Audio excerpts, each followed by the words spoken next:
हाय, मी छोटी कथा सादर करते. कथेचं नाव आहे खरा श्रीमंत. एक श्रीमंत व्यापारी आपल्या 10 वर्षाच्या मुलाला घेऊन एका गरीब शेतकऱ्याच्या घरी गेला. त्याचा उद्देश एकच होता, मुलाला गरिबी म्हणजे काय हे दाखवायचं. दोघं दिवसभर शेतात फिरले, साधं जेवण केलं, रात्री अंगणात चटई टाकून आकाशाखाली झोपले आणि दुसऱ्या दिवशी ते परत निघाले. घरी येताना वडिलांनी मुलाला विचारलं, बाळा, कशी वाटली सहल? मुलगा म्हणाला, खूप छान. वडील पुन्हा म्हणाले, मग सांग, त्या लोकांकडून तू काय शिकलास? मुलगा शांतपणे म्हणाला, आपल्या घरी एकच कुत्रा आहे, त्यांच्या घरी 4 आहेत.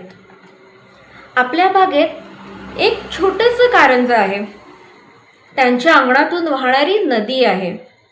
आपण रात्री महागडे दिवे लावतो, त्यांच्याकडे चंद्र आणि असंख्य तारे आहेत. आपल्या घराभोवती भिंती आहेत, त्यांच्याभोवती हिरवंगार शेत आहे. आपल्याकडे खूप पैसा आहे, पण त्यांच्याकडे एकमेकांसाठी वेळ, प्रेम आणि समाधान आहे. मुलाचं बोलणं ऐकून वडील काही वेळ शांत झाले.